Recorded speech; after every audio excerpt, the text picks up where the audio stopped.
네, 오늘은 고난 가운데 기도하라라는 제목으로 말씀을 전하겠습니다. 네, 이제 벌써 성령 강림 19번째 주일이 되었습니다. 네, 오늘도 주님의 위로와 평안이 예배하는 모든 교우들 가운데 또 온라인으로 예배하는 교우들 가운데 있기를 주님의 이름으로 소망합니다. 네, 이제 밤낮으로 날씨가 많이 쌀쌀해지고 겨울이 다가온 것 같습니다. 네, 나무들은 이 자연의 섭리에 따라 겨울이 오니까 자신을 변화시킬 준비를 하고 있는 것 같습니다. 낙엽을 떨어뜨리고 이제 앙상한 가지, 이 자신의 몸을 변화시키는 그런 준비 작업을 하고 있어요. 저는 이 겨울을 맞이하는 이러한 모습들이 참 지혜로운 선택이라고 생각했습니다. 가지를 앙상하게 하여 이 추운 겨울 수분 손실을 막기 때문입니다. 나무들이 겨울의 차가운 바람을 이겨내기 위해 자신의 밀이 비록 앙상한 가지만 남겨두지만 그 일을 통해 이 추운 겨울을 이겨내게 됩니다. 이 겨울의 나무들을 보며 영적인 교훈을 얻습니다. 성도들도 때때로 인생의 겨울이 찾아오고 또 겨울 같은 이 고난의 시기를 이기기 위해서는 우리 안에 변화가 필요합니다. 하나님은 고난을 통해 우리가 주목하는 것을 돌려 하나님께 초점을 맞추기를 원하십니다. 우리가 어느 정도의 고통이 우리로 하여금 믿음을 성숙하게 하는 자극제가 되는 것이죠. 하나님을 향한 우리의 관심이 강렬해지면 세상을 향한 우리의 관심이 시들해질 거예요.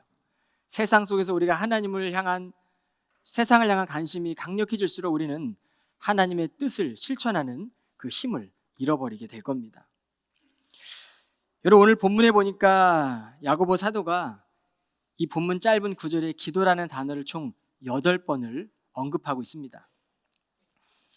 사실 야고보서 1장도 기도를 시작하지 않습니까? 두 마음을 품은 자들은 얻을 것을 너희들이 생각하지 말으라고 말씀합니다.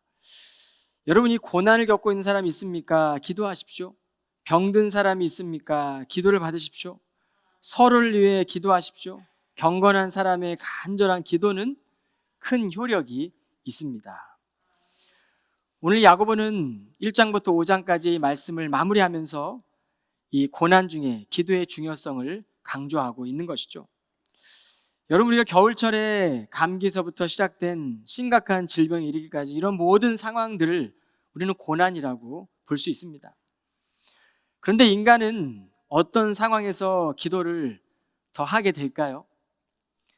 즐거울 때 더 기도하십니까? 아니면 삶에 크고 작은 고난이 올 때 여러분은 기도하십니까? 항상 기도하시죠? 네. 근데 인간의 본성이라는 것이 사실은 즐거울 때보다 고난이 올 때 하나님을 더 찾게 되는 것 같아요. 본질적으로 인간은 고난이 닥칠 때 더 기도하는 경향이 있습니다. 비록 우리가 모든 감정에 상관없이 하나님을 기억하고 기도해야 하지만 인간이 환경의 영향을 받기 때문에 고난이 닥칠 때 우리는 더 기도하게 됩니다. 하나님은 때때로 성화를 이루기 위해 우리에게 고난의 경험을 사용하시죠. 오늘 본문을 통해 이 고난과 기도의 관계에 대해서 한번 살펴보고자 합니다. 고난과 기도의 관계입니다. 고난을 겪는 자가 있을 때 이 고난 겪고 있는 자가 하나님과의 관계를 유지하는 것이 바로 기도예요. 여러분, 우리가 하나님을 믿지 않는다면, 우리가 하나님을 신뢰하지 않는다면 기도할 수가 없죠. 그런데 우리를 위해 고난 당하신 분, 이 대표자가 바로 예수 그리스도입니다. 예수께서는 진리를 전하시다가 십자가에서 죽음을 당하셨어요. 이건 실패의 사건입니다. 사내들인 공의의 판결은 이 유대주의자들의 판결, 입장에 손을 들어줬습니다. 예수를 믿고 따르던 제자들에게는 이 십자가, 예수 그리스도의 사건은 실패죠. 그런데 하나님은 그 실패의 자리에서 죽은 자를 일으키셨어요. 그리고 새 일을 시작하셨습니다. 그러므로 우리의 삶에 앙상한 가지만 남더라도 이것은 고난과 영적 교훈이 있는 것이죠. 주님은 십자가를 피하지 않으시고 순종함으로 하나님의 뜻을 이루셨습니다. 그렇다면 그리스도 안에서 다시 태어난 성도들은 주님을 바라보며 이길 힘을 얻게 되는 것이죠. 우리가 살아가며 고난이 올 때 이 고난 자체에만 집중하게 되면 우리의 감정은 우울해지고 또 불안한 마음이 더 커지게 되죠. 근데 이 고난을 이기신 주님을 기억하면 우리에게 이루어지는 고난이 때때로 유혹이 되고 주님과의 관계도 깊어집니다. 여러분, 요한복음 9장 1절로 3절로 한번 보시길 바랍니다.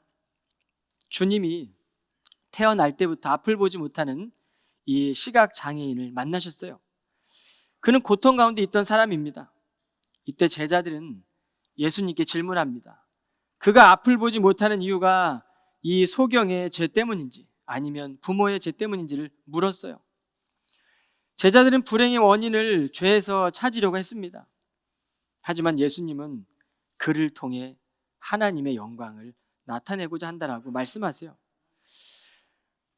대부분의 사람들은 고난이 찾아오면 그 고난의 원인을 찾고 싶어 합니다.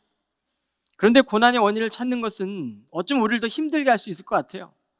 하나님의 마음으로 회복하게 주신 시간이라고 생각한다면 우리는 주님을 바라보며 기도해야 합니다.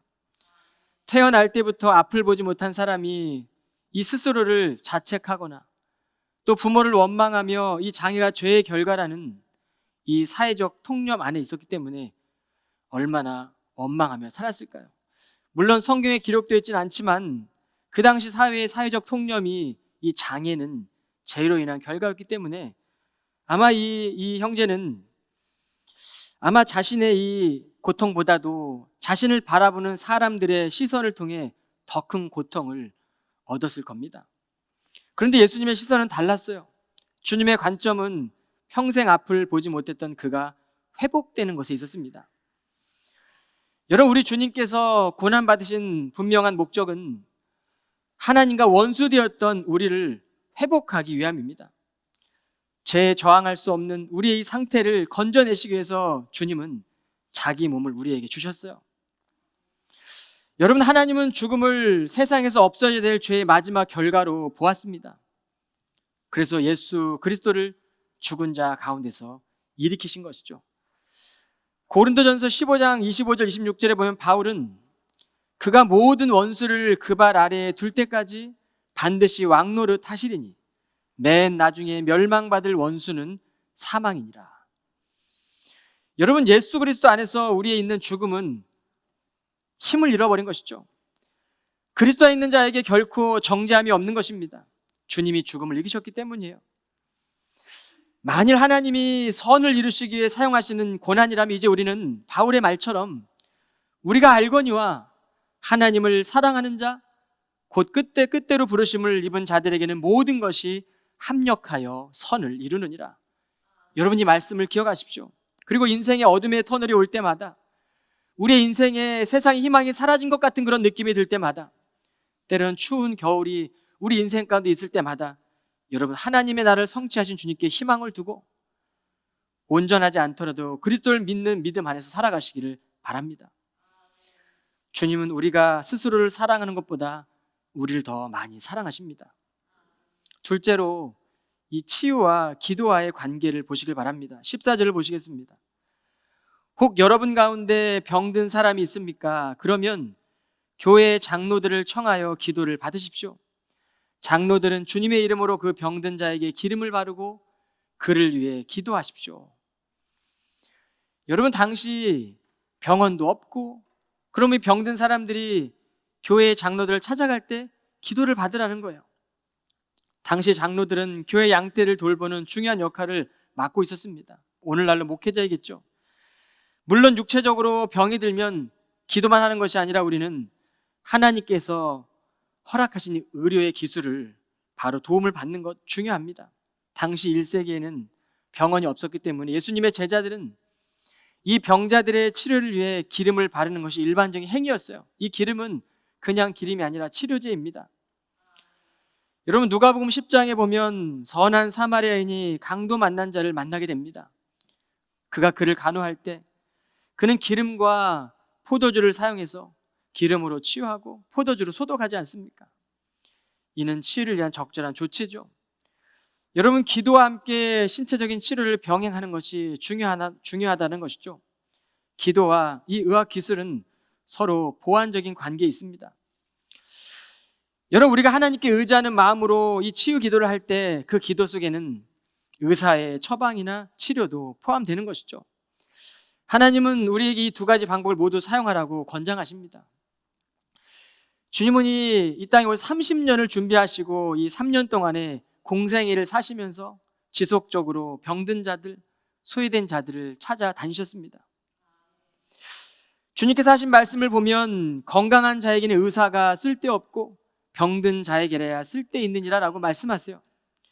여기서 건강한 자는 신체 건강한 것이 아니라 바리새인들을 빗대어 말하는 것입니다. 그들은 자신의 행함으로 의롭다함을 얻고자 했던 율법주의자들이었습니다. 반면에 유대사에서 병든 자들은 당시 사회 속에서 죄인으로 취급받았고 이로 인해 그들은 더욱 소외되는 상황 가운데 있었습니다. 그래서 우리 주님은 병든 자들과 죄인들에게 다가가셨던 것이에요. 여러분, 우리가 오늘날 병든 자를 위한 이 치유의 기도는 생명을 주관하신 하나님께 드리는 우리의 믿음의 고백입니다.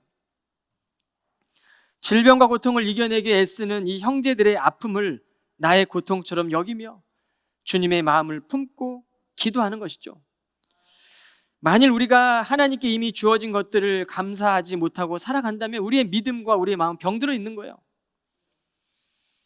그래서 우리는 이 기도를 통해 먼저는 영적인 이 마음의 치유를 경험해야 돼요. 그리고 우리의 몸과 마음을 돌보시는 하나님께 우리에게 주어진 모든 상황을 감사로 고백하시길 바랍니다. 여러분, 우리에게 주어지는 봄의 꽃향기나 가을의 열매나 변하는 계절이나 숨쉬는 순간, 이 모든 것들이 하나님이 거저주신 은혜입니다. 우리가 이걸 돈으로 주고 사지 않지 않았습니까?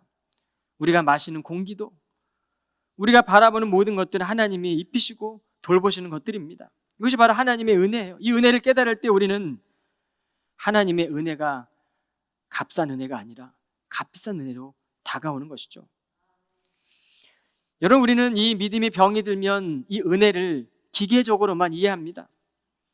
근데 이 은혜는 하나님께서 자신의 몸을 주고 사신 대가가 있는 지불이었어요.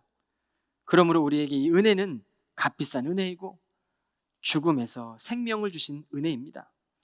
주님, 우리의 마음 안에 이 어둠을 몰아내시고 빛이 되어주셨습니다. 이것이 바로 인류에게 주시는 치유의 사건이에요.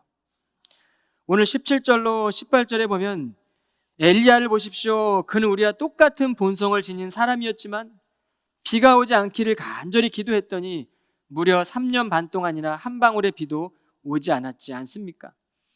그런데 그가 다시 비가 오게 해달라고 간절히 기도했더니 하늘에서 비가 주룩주룩 쏟아져 땅에서 곡식들이 다시 자라나지 않았습니까? 여러분, 이 기도를 보면 마치 주술적인 기도 같아요. 3년 반 동안 오지 않던 비가 내리고 또 기도했더니 비가 그치고 또 비가 내리는 그런 기도를 보면 대단하다라는 생각을 해보게 됩니다. 엘리야도 우리와 같은 본성을 지닌 사람이었습니다. 엘리야는 우리와 본질적으로 동일한 사람인 것을 의미합니다. 그런데 오늘 이 간절한 기도는 우리의 능력이나 열심이 아닙니다. 여러분, 인간이 만들어내는 모든 불꽃은 영원하지 않잖아요. 우리가 우리의 능력으로 태우는 불꽃은 길어야 몇 년 가지 않을 겁니다.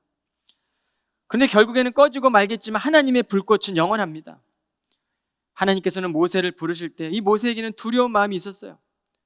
그런데 하나님은 모세가 이 떨기나무 가운데 섰을 때에 하나님의 신비로운 광경을 보여주셨습니다. 영원히 꺼지지 않는 하나님의 불꽃이었어요. 하나님은 그 불꽃으로 모세를 사용하기를 원했던 거죠. 하나님이 부르실 때 모세는 여전히 두려웠습니다. 하나님은 이 모세에게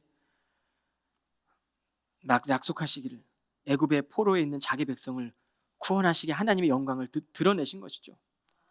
그 떨기나무에 꺼지지 않았던 불꽃이 바로 하나님의 영광의 불꽃을 나타내는 것이었습니다. 여러분, 우리는 먹지 않으면 배고프고 마시지 않으면 갈증을 느끼고 어려움에 처하면 두려워하고 위협을 받으면 불안해합니다. 인생을 살아가면서 낙심하고 좌절하며 실망하는 경우가 많죠.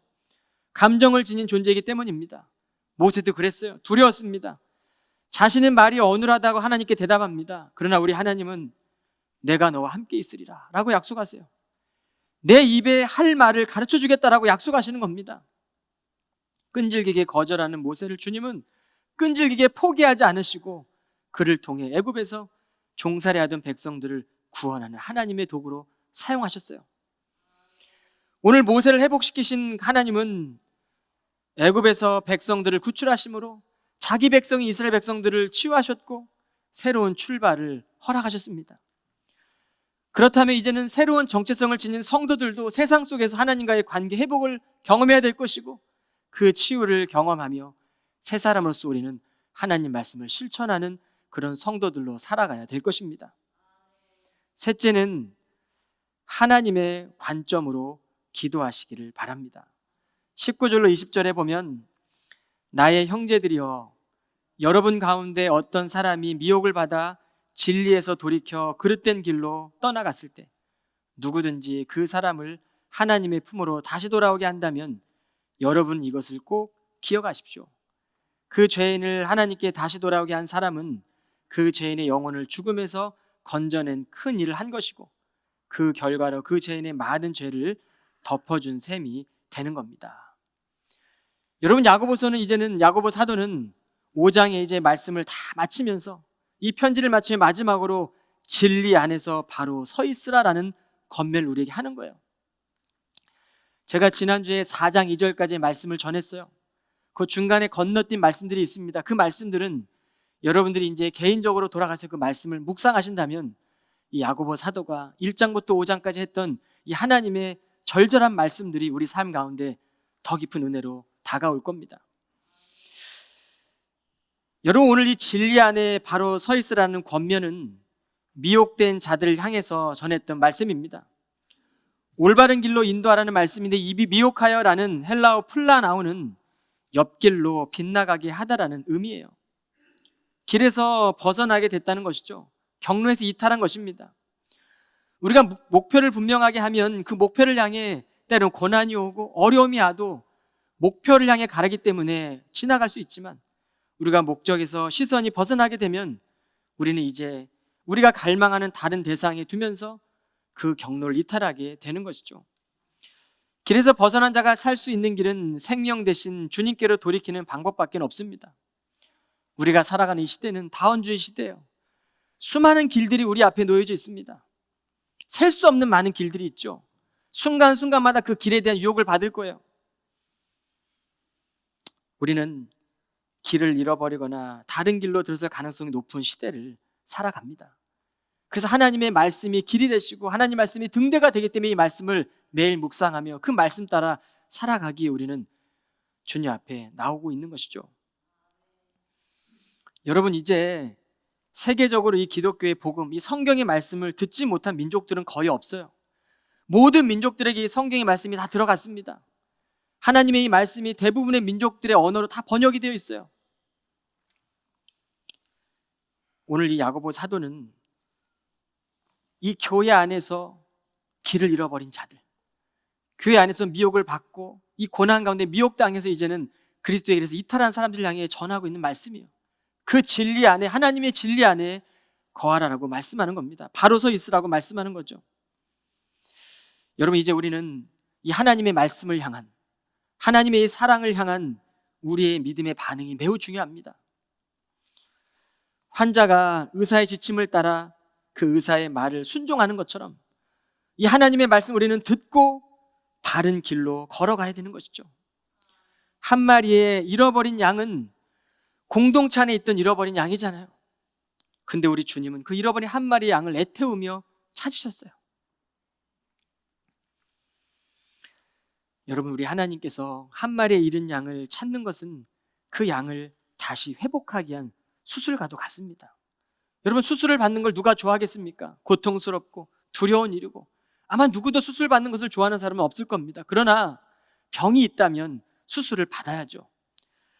때로 우리는 하나님 말씀 앞에 겸손하게 내 병든 부분을 치료받기 위해 나아가야 돼요. 그리고 회복되어야 합니다. 진리 안에 바로 서 있기 위함입니다. 여러분, 미혹의 길에 빠진 형제들이 진리의 길로 돌아올 수 있는 방법은 그것 외에는 없습니다. 우리가 기도하는 것도, 하나님의 사랑 안에 이 세 계명에 거하는 것도, 교회 안에 잃어버린 공동체 형제들을 공동체 안에서 품고 안아서 회복할 수 있도록 도와줘야 될 책임이 우리 안에 있기 때문이에요. 주님의 관심은 지금도 잃어버린 그 한 마리 양들에게 있지 않습니까? 그런데 한편으로 살펴보면 우리 모두는 다 이전에 길을 잃어버렸던 양들이지 않습니까? 여러분, 잃은 양이 어떻게 주님께로 돌아올 수 있겠습니까? 어두운 밤이 찾아오고 고난이 찾아온다면 그 길을 어떻게 양이 목자를 향해 다가올 수 있겠습니까? 그래서 우리 주님은 그 잃어버린 한 마리 양을 찾기 위해 애태우며 찾으신 거예요. 여러분, 잃은 양이 밤이 올 때 만나게 될 것은 아마 이리 때일 거예요. 이리 때는 그에겐 그 양에겐 죽음이죠. 그러나 우리 주님께서는 우리의 아픔을 아시고 길을 잃은 우리를 사랑으로 감싸주셨습니다. 오늘 야고보 사도는 편지를 마치며 우리에게 이 말씀을 하고 있는 겁니다. 인생의 고난이 와도 기도함으로 진리 안에 바로 서 있으라. 기쁠 때에는 주님께 찬송함으로 진리 안에 바로 서 있어라. 때로는 고난이 오고 내 삶에 앙상한 가지만 있는 것 같을지라도 그것이 우리 안에 믿음의 눈을 열고 보면 너무나 놀라운 변화의 사건이고 하나님께 나아가기 위한, 하나님 우리를 지켜주시기 위한 오점에 우리에게 수분을 공급하시기 위한 그런 영적인 변화인 것이죠. 그러므로 우리는 달게 받아야 돼요. 어떠한 상황에서도 고난 당하는 이들을 찾아오신 우리 주님을 기억하십시오. 상처받는 자에게 희망을 주시고 늘 함께 하시고 주어진 사명을 감당하며 잃어버린 양을 찾아 나선 이들에게는 하나님의 뜻을 이루어 주세요. 이번 주 한 주도 여러분의 믿음의 길에서 여러분의 상처를 별로 만드시는 우리 주님, 이미 우리 안에 선한 일을 행하시고 계신 우리 하나님의 역사가 여러분의 삶 가운데 있기를 축원합니다. 그리고 그 선한 일에 동참한 우리 캠브리지 한인교회 모든 교우들이 다 되시기를 주님의 이름으로 간절히 축원합니다. 기도하겠습니다. 십자가의 은혜와 은총을 베풀어 주신 주님, 이 시간 저희가 세상 속에서 주님의 영광을 위해 살기를 다짐합니다.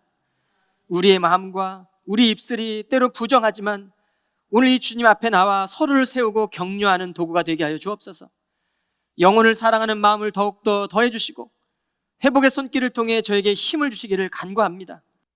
어려움 가운데 있는 교우들을 찾아가 위로하라라고 하시는 주님의 말씀이 들려오게 하시고 그 그리스도와 함께 동행하면서 위로할 때마다 주님이 우리 안에 거하시고 함께하고 계심을 믿음의 눈으로 바라보게 하여 주옵소서. 모든 말씀 예수 그리스도 이름으로 기도하옵나이다. 아멘.